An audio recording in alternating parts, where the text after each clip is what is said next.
let's jump into it. So we're going to talk about how to underwrite any property confidently. There are very, very few people that know how to underwrite properties properly. And that's a bold statement. I'm going to be full of bold statements of this thing, okay? Because I see a lot of mistakes when it comes to understanding and underwriting deals. So let's talk about that. When we underwrite deals, what do we want to see after we underwrite? Is it just gross revenue? Is it just what our expenses are going to be? Is it just what our monthly payments for our mortgages are going to be? We want to see the whole thing. We want to get the whole picture. We need to understand the whole picture by using what I call a pro forma. This is like one of those spreadsheet calculators. There's a lot online. I'm going to give you one for free at the end if you don't have one already. It's kind of like a free, download this, because this is how you underwrite deals, okay? This is what you want to see. You want to see what your cash flow is going to be, your cash on cash. You want to know when you're going to break even. You might even want, I know a lot of short-term rental hosts don't care about cap rate, but you might even want to know that to compare to long-term rentals. A lot of people are trying to decide now between should I do long-term or short-term, because frankly, some of the short-term in certain markets just isn't as profitable. And it's kind of a headache, to host people, do everything. So understanding your cap rate will become more and more important, even though we don't really care about it now, okay? So we also need to understand what some of our expenses and how much cash we're going to have into the deal. A lot of people I speak to, and it's scary. Hopefully not you guys, but a lot of people I talk to and I sit down and I'm like, show me your pro forma. They're like, I don't have one. I'm like, oh boy. So you just bought this property? And they're like, yeah. I'm like, okay, how much was it? And they tell me, and I'm like, okay, well, how much revenue do you think it's going to make? And they're like, well, we think it's going to do $100,000. Okay, great.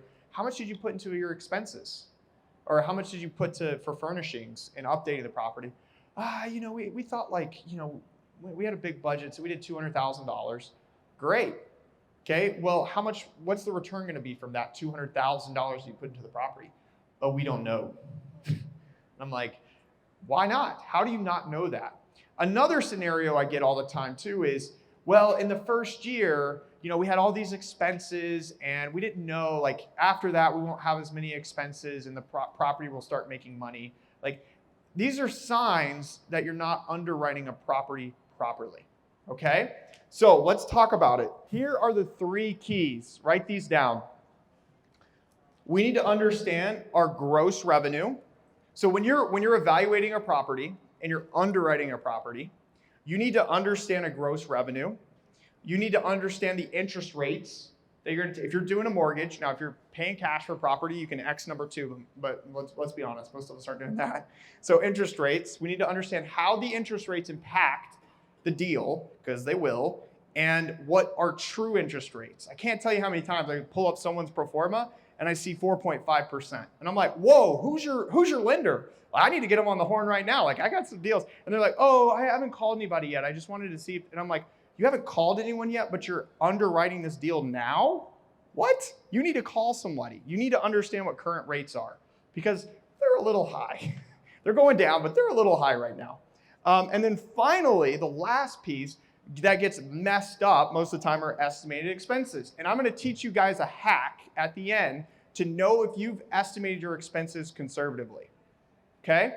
So we're going to understand gross revenue. I'm not going to teach you how to calculate that. That'll be a whole separate session tomorrow and on Wednesday. But we're going to talk about why that's important.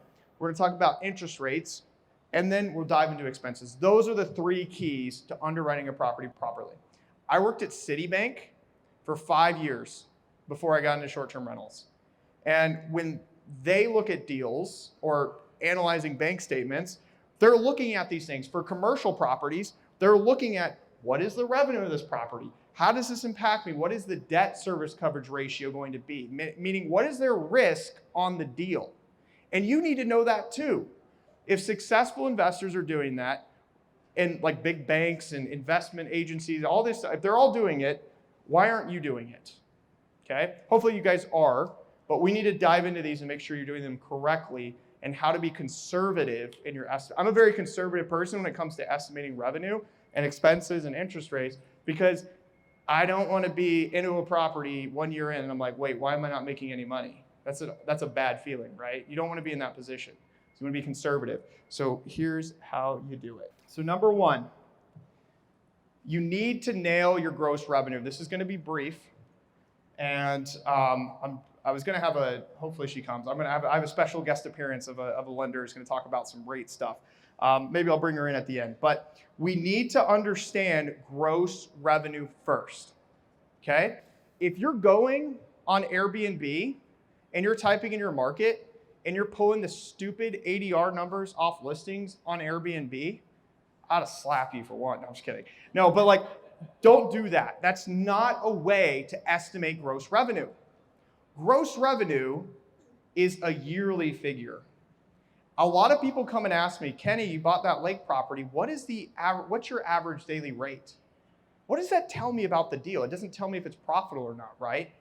So let's not, like when I get on calls with people and I'm like, what do you want to make from this property? They're like, well, I'm shooting for an ADR around $500.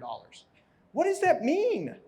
My ADR of my lake property is like $750, but in the summertime, like some nights get booked at $1,300, but in the wintertime, it gets booked at $250. ADR doesn't matter. Yearly gross revenue is important. So when you're underwriting a property, it's not about the ADR. It's not even about the occupancy rate. I talked about this earlier, why yearly occupancy rate is pretty much useless. It's more so about the yearly estimated revenue. And what we want to see, so first off, you need to use a data provider for this, and even multiple data providers. You're risking thousands of dollars, and you need to get some data, right? Don't be afraid of that. Use multiple data sources. So here's a free one that we just launched for you guys. If you want to download it, or you can just scan that QR code later that you can use. It's an analyzer tool where you can plug in an address, plug in the bedroom counts, and it will tell you how much revenue based on comparable properties. Little sneak peek. Okay, let's keep talking about gross revenue. What was your name in the back? Jason. Jason asked me a very targeted question earlier, and I had to give him a little bit of the highest, to deflect a little bit. But no, he was asking me about what do you do in a situation where one data provider tells you a property is going to make $68,000, but the other data provider tells you it's going to make $38,000. How do you know? Are you guys better? And so on. The reality is, you're probably not going to just be able to randomly figure out, oh, this one's right and this one's wrong. But what I told Jason, and what I'll elaborate on with you guys, is that you will never hit whatever that specific revenue number is going to be. If I think a property is going to make $100,000, it's either going to make more than $100,000 or less than $100,000. It's never going to make exactly $100,000. So why are we running our revenue and underwriting our properties based off of one revenue number? Why are we doing that? Why isn't it a range? It needs to be a range. Gross revenue that you're estimating for your property, because short-term rentals are subjective, needs to be a range. So in our performers, which I will give you for free at the end of this if you don't have one, has multiple scenarios, and 3 scenarios. It has a good, better, and best. Meaning, what do I think this property is going to do on a yearly gross revenue, keyword, yearly gross revenue, on an annual basis in a good, better, best model. My rule of thumb is I like to see the high and the low about 20% from each other. That keeps me conservative, but it also helps me know in the worst case scenario, is this property still going to be a good deal? And if it isn't, in the worst case scenario, I might not be comfortable pulling the trigger on it. Do you see how this kind of helps us be a lot more logical in our decision making? Too many times I see short-term rental hosts or short-term rental investors when they're about to buy a property and they see the numbers aren't quite there. They're like, like it could work. And they just go, I hear things like, well, I could just operate better than everybody else, and I can do it. It'll make more money. That's an assumption. You're saying, they say, I think I can make more money, and I think I can do better than this scenario. But the reality is that's a guess. That's not a logical decision. That's an emotional decision. And as investors, we want to remain logical in our investment approach, in our underwriting. The numbers don't lie. They don't tell a story. They tell you how it is. You got to accept it for what it is, and you got to do it the right way. And if the numbers don't pencil out, let it tell you that. And don't make a mistake. This is going to help you mitigate and minimize your risk. Does that make sense? Super important. Okay. Let's keep moving. Yes. I'll show you, I'll show you the return slide and kind of what that looks like after we piece all this together. But scenario 1 is your worst case. If it only made $50,000, is that okay? How would I pay? Like, what does that look like? And if it's good, you're like, yeah, I can live with that. There you go. I call it the minimum happiness score. Anything below that, you're pissed. Anything above that, you're feeling good. So, all right, let's keep moving. Let's talk about interest rates, and I have my guest here. She made it. So this is Brenna. Sorry, it's been a long day. Brenna Carls. She's from the mortgage shop, and guess what they do there? Mortgages. That is correct. So I'm going to have Brenna talk to you guys a little bit about, while I take a sip of water, interest rates and why that's important when underwriting deals. Okay, and she's going to talk about some common, misconceptions and concerns she sees with investors in interest rates. So take it away for like 5 minutes. I'm Brenna Carls. I'm the CEO and founder of the Mortgage Shop. So we work with SDR Insights. We specifically specialize in what you guys are here for: short-term rentals, long-term rentals, and vacation home loans. Because yes, you can rent out your property when you are not occupying it as a vacation home. If somebody tells you that you can't, don't go with them, because that's just their rule. That's not the normal rule. So when Ben and them are talking about underwriting a deal, interest rates. Oh, I forgot to say where I was from. I am from New York City. Really? Seeing if anybody's paying attention. No, I was born and raised in a place called Farmville, Virginia. It's an actual place. My graduating high school class was 15 people. And went on, I was a professional singer before I got into mortgage. Sang background vocals for Dolly Parton. And Sing us something. Okay, I am so out of breath right now. I'm like, okay. So I did that when I was in my 20s. Built my first home with an FHA loan, fell in love with the process, and I'm here now. My family was from the Smoky Mountains, so if any of y'all are looking into investing there, they were the OGs of cabins along with the Partons and the Ogles. My maiden name's Maples, so that's where we originate from. So I started lending in that. Started to lend on the short-term rentals, kept growing, and about 3 years ago, we opened up the mortgage shop for you guys to give you better products. Now, back to interest rates. Okay, underwriting a property with interest rates. So, as you guys know, when COVID hit, interest rates plummeted because they thought everybody and their mom was going to lose their jobs and it was going to be the Great Depression again. Well, what happened? Everybody figured out that they could work from home. They were thriving. They didn't have to pay that overhead of a brick and mortar. And so everybody was thriving. Interest rates stayed low. And then everybody and their mom started buying, because you didn't even have to run the numbers back then. You just looked smart to your family. You were like, I know what I'm doing. And you may have, and you may have not. So everybody and their mom could buy then, right? Then Fannie Mae came in and they were like, hold up. All these people are getting these properties. The Fed's not raising interest rates. We want a piece of the pie, and Fannie Mae can have a piece of the pie because they're Fannie Mae. So they introduced what's known as loan level pricing adjustments. That means you're going to see most of the time a charge for your interest rate. So you're going to see your interest rate, and then you're going to see something called points. It's just a percentage of your loan amount. Now the Fed came in, 2 years ago, started to curb inflation. Interest rates went up. Fannie Mae didn't take those charges away, so you then saw a higher interest rate, and then you saw a charge for that interest rate still, because Fannie Mae was like, we still want to make money, so y'all just want to deal with it. So you still saw that. Now the Fed has just last week paused rates again for the 4th time. Y'all may not know this, but we already, as lenders in the lending investment world, we have to predict what we're going to sell those loans to the secondary market for. So if we think that they might pause rates or increase rates, we have to increase ours, because once they increase it, then the secondary market won't buy our loans. So a lot of times when y'all see rates go up, actually our rates go down just a little bit because we've kind of been conservative and projected that way. So now when the Fed decreases or pauses rates, which they've done the last 4 times, that means rates will slowly decrease. I want you guys to pay attention. Y'all didn't have to pay attention in COVID, so now y'all are just gonna have to get your little pencil out and calculator, or you can call me and we'll do it. And you need to make sure that the mortgage payment makes sense for you and your cash flow, or your cash on cash return. Don't look at that interest rate.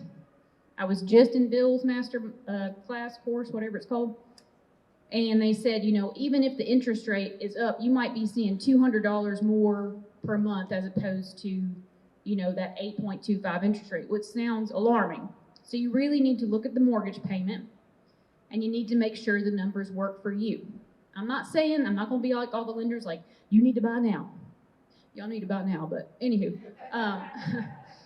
Y'all, if you can buy now, make the numbers work, do it. Because what's going to happen is the Fed's pausing rates. Chairman Powell hinted that rates may fall a little bit in March. Well, what's going to happen when all the interest rates lower and a lot more people can start making these numbers work? It's going to have multiple offers upon multiple offers on these properties that y'all are wanting. Multiple people are going to be working with STR Insights, so everybody's going to be in the know of where they want to offer on properties. It doesn't matter if you could still get a good deal if there are multiple offers on properties, but just be prepared that you're not probably going to get those seller credits that you could right now. Or you might have to offer $10,000 over asking at some point this year. Or your competitor might be doing that and you might lose out on a deal. All of these things you have to take into consideration if the numbers work. Again, look at the numbers. Talk with your lender, talk with me, whomever, to make sure those numbers work for you. And then refinance out of it when rates get a little bit lower. I usually say do not refinance unless your rate is 1%, sometimes 3/4 of a point, to 1% lower than your initial interest rate, because then it'll make it worth it with your next closing costs and things like that. So that's what I have on interest rates. Did you want me to say anything else? No, really good. Thank you. I kind of put her on the spot last night about it, so yeah. Anyway, but I just print it before you run off and go run up some more stairs. So I'm not gonna make you sing, by the way. All right. So should investors put in offers before they know the interest rate on a deal? Ooh, that's a good question. No, because you need to run your numbers. So why are you offering on something if you don't even know if it's going to cash flow? And also, why are you offering on something that you haven't been pre-approved for yet? There is a difference between a pre-approval and a pre-qualification. So if you go through me or, you know, a reputable lender in this field that you meet here, a pre-approval might take you a few more days as opposed to you going to the Bank of Kentucky. Kentucky's awesome. I'm just saying they might send it out because they're going off of stated income and stated assets, and they can send it right away. Pre-approval, we actually underwrite the file, make sure you qualify for that loan. That way you have a true pre-approval to hand to the sellers of that property. Because if you're like, I'm going to offer on this, they're going to be like, okay, where's your approval letter? I don't have it yet. So follow up. I gotta follow up with that. So when you're so say I'm in buy mode and I decide I'm gonna buy a short-term rental property. When should I get a pre-approval? Okay, you're gonna probably want to get a pre-approval 3 weeks before you are ready to buy. And I'm gonna tell you why. So I do have a little bit of a background in criminal psychology too. I think I was all over the place with what I wanted to do when I grew up. I still don't know. But when you're like, all right, in 3 weeks, I'm going to offer. Well, guess what? Have you guys ever wanted to trade in your car for a newer model or a different model? Or you wanted a new car and it's like, I don't know, a Lincoln or something. You didn't see that car before, but now when you're on the road, you see it everywhere, right? It is a psychological thing that happens when something is on your mind. It becomes what you want to do. So if you say, I'm 3 weeks from purchasing, but you're going to see this pocket listing or this for sale by owner or this unicorn deal, and you're like, oh my God, I've got to have this. Well, guess what? You haven't applied for your mortgage yet to get pre-approved. So then you're like rushing and stressed and trying to get that while you're putting in the offer, and you're rushing the loan originator and trying to do all that stuff. And then you don't have that pre-approval letter to send in your offer. You may lose that offer just because that listing agent didn't see that you were pre-approved. So I say wait until you're about 3 weeks from being ready to purchase to get pre-approved. Thank you. And what states do you cover? A lot of them? Yeah. She covers a lot of states. So if you guys are interested in her services, feel free to reach out to her. It's the mortgage shop. We're going to call. Try to give her a round of applause. Thank you. Okay. So obviously interest rates are important, right? And underwriting a deal. You need to know what they are before you just go blankly start looking for deals. Let's move on to expenses, which is the third piece. So when we look at expenses, this is really important. So I've got my monthly expenses here. Okay, I'm going to cover a few of these that you guys, I see a lot of people miss out in their pro formas that whoever they get it from or the ones they make up. So short-term rentals have different expenses than long-term rentals and even mid-term rentals. You might have property management. You might have HOA. Tech fee. What is a tech fee? Did you know the average host spends about $77 to $80 a month on tech stuff? So like your dynamic pricing, maybe you have Rank Breeze, maybe you use OwnerRez or your property management software. That costs money, and that's a tech fee, and you're using it for the property. Therefore, it needs to be in your underwriting, right? Pest control, utilities, I see that underestimated all the time. So obviously we don't know, we're at first looking at a deal, what the utilities are, but we can estimate. And it's really important that you look, you can use Zillow, you can use other factors, but kind of put on a conservative end what your utilities will be. Internet insurance. Oh man, there's a lot of misconceptions with insurance. This pro forma that I'm going to give you at the end actually has a way, it's through Steadily, they'll give you an instant quote on a property, they'll tell you how much, but if you're in some of these markets, like beach markets, the insurance has gone way up. And you need to put that in before you put in an offer on a deal. You need to know all of those expenses, okay? Cleaning fee, which is also an income as well. Household supplies, pull and other fees. This one's really, really important. So it costs to maintain a hot tub. It costs, unless you're in an HOA or a community, to someone to pick up your trash. It costs to do landscaping. It costs to do these things at your property. That's got to be baked into your fees, your monthly fees. These things cost you money. Okay, property taxes. The only thing I'll say with this is the one big conception is people don't understand. They don't understand until they feel it. Meaning, when you buy a property, if it was sold a decade, 2 decades, 3 decades ago, guess what? You're going to get hit. It's going to be a reassessment on that property, and your taxes are going to go way up on that sucker. Okay, I see a lot of people underestimate those taxes, so do not underestimate that. Another big piece is marketing. I have it at $0, probably shouldn't, but we have to do marketing now. We have to build these direct booking sites. We have to market on social media. Maybe we hire a VA. This all has to be baked in on the deal in the pro forma. Okay, finally, Airbnb is going to take their share. They're going to take their pound of flesh, and they charge 3%.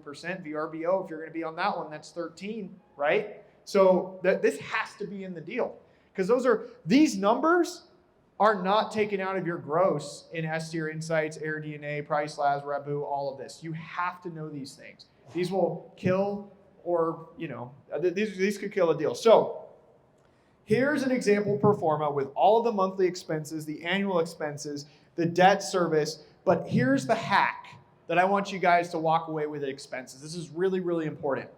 This number, so you see this total expense column? You guys see this? Maybe not over there. You guys will have to come around. I'm not moving. So total expense. So you got monthly, you got annually, and then you see this percentage here. Maybe then back, It says 37%. Your expenses should be between 35 and 50% of your gross income. On good deals, they're between 35 and 50%. Now, if it's 34%, is that bad? No, it's not. But the reality is, if this number, when you do your pro forma, and if this number, your expense to gross income percentage, if it's less than 35%, you've underestimated your expenses. And I can find an expense that you underestimated on. Okay? Unless it's a crazy, crazy good deal, but it's probably not. Like I'm talking like, a $500,000 property that's generating $200,000 in income. That's not going to have $100K in expenses, right? So but do we find those deals? No, probably not. So the reality is that's why we have that range. In every single market, it'll be different. Some markets with higher insurance rates, this will be in the high 40s, maybe even the 50s. Okay. When other markets, it might be low, like North Carolina, it's going to be around this 35, maybe even 34. Kentucky too. Tennessee's a little high because of the insurance rates, but well, the Smokies at least. But it depends. It's market to market. But that is the rule of thumb. That's the quick hack that you can do with your expenses. I got some questions here, so I'll start over here first. Sorry. Yeah. So is that ratio? No. So it's just the percentage of expenses to your gross income. Your mortgage, your debt service, we should see it less than 40%. If it's greater than 40%, there's a lot of risk there that you're going to be forking money out of pocket on a monthly basis. So my property has lots of taxes. Do you know if the data that you're pulling, that Airbnb is pulling, does it include the lodging taxes? No, it doesn't include any taxes at all. No. Yep. You don't have lodging. Well, so in Airbnb, lodging tax, that's a separate line item. So we don't include that in the gross revenue. We're only pulling the nightly rate. Yep, exactly. So your taxes, your fees, we're not pulling all that information. Okay? Any other questions about this? Sarah? On the expenses percentage, there are exceptions, or should I be suspicious? For example, Key West, high revenue for relatively small property, one or two bedroom property. Right. Potentially. No HOA. So would you say it's possible to get, 25%? Good scenario with those expenses. Is it possible? Sure. Is it realistic? Probably not. Like I would be shocked if that was the case. 25% is really, really low. Okay. Now, for some of you who are like, well, I got my property, 3 years ago and my expense ratio is only 25%. Well, guess what? That was 3 years ago. I'm not talking about the past. I'm talking about today, properties for sale today and the expenses they are today. Okay. So that's really key. Let's kind of wrap this sucker up here. So once we know our gross revenue, we understand what that range is. We know what our interest rates are going to be in our monthly payment, like Brenna talked about. And then finally, we understand and we've estimated conservatively all our expenses. We're ready to see what the returns are for the deal. Okay?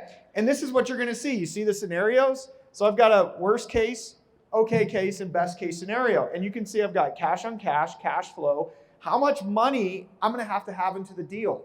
There are 5 key things that go into every STR investment deal. Your down payment, your closing costs, renovations if necessary or updates, amenities, and furnishings. Those 5 things are going to go into total cash needed into the deal. Now you can see and estimate confidently what your returns are going to be and what your payback period, okay? Meaning your cash on cash return. How quickly am I getting my money back? All right?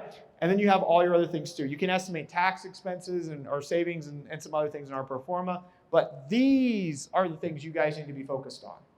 Okay? Master those 3 things: gross revenue, interest rates, and expenses. And you'll have a lot more confidence in your deals. So when I want to wrap up here, I'll take some questions, but use this QR code if you want my pro forma, which I've been doing screenshots of.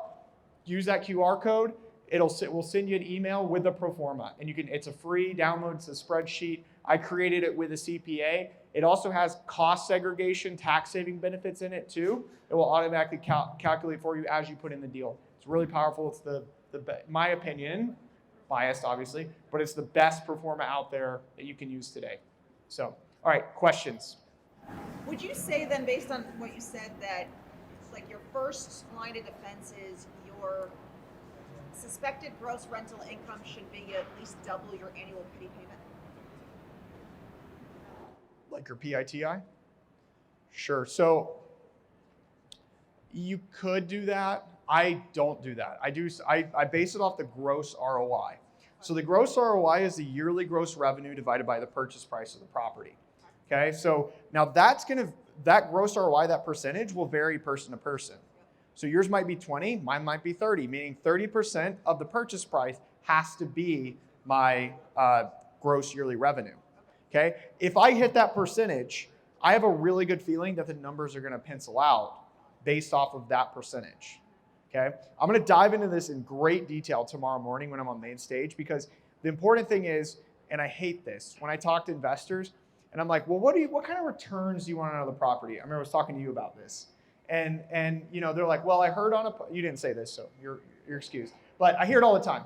Well, what type of returns you want out of a property? And they go, well, I heard on a podcast, 20%, 30%, 25%, you know, or somebody told me it needs to be 10%. But the reality is what your goals are different from everybody else's. Yours could be 18.5 or 19.6, but it needs to be motivated by other factors, numerical factors. So tomorrow morning when I'm on main stage, I'm going to teach you guys how to calculate your own gross ROI, okay? But that figure will help you also underwrite deals with some confidence too.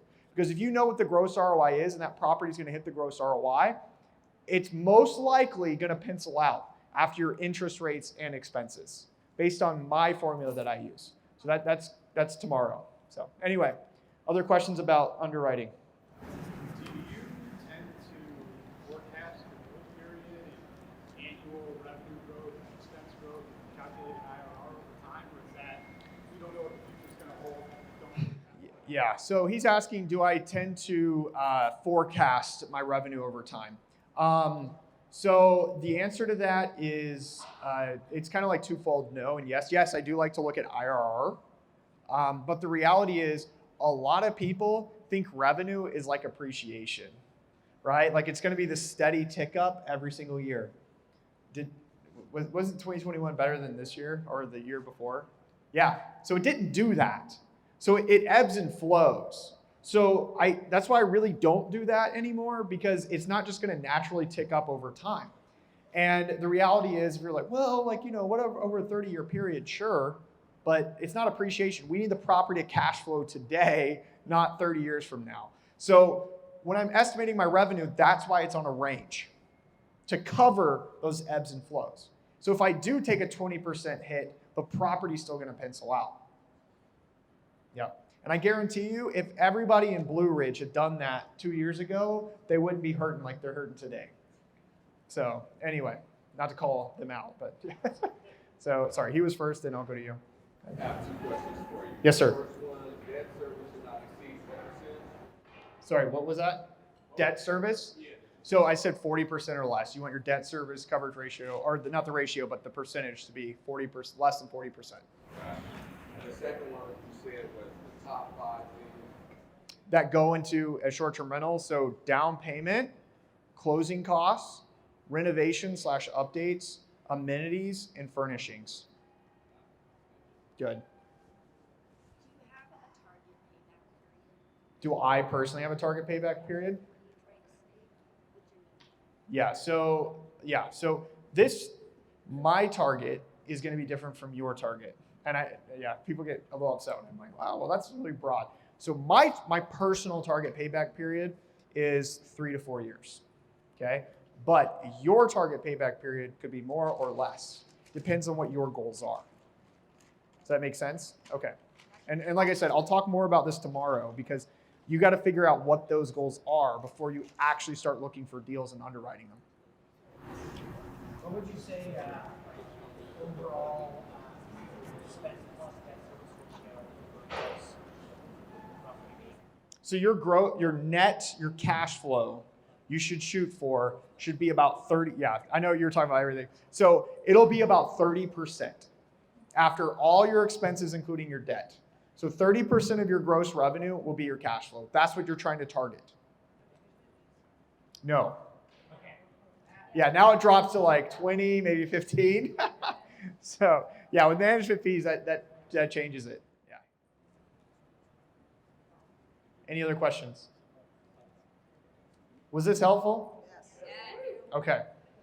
And once again, do you guys want, if you want the pro forma, it's here. Just download it. It'll get it sent to your email. So free. Cool. Other than that, I'll be in that booth area starting at 5:10. 5:10. We're talking about AI, finding deals. Thank you. All right.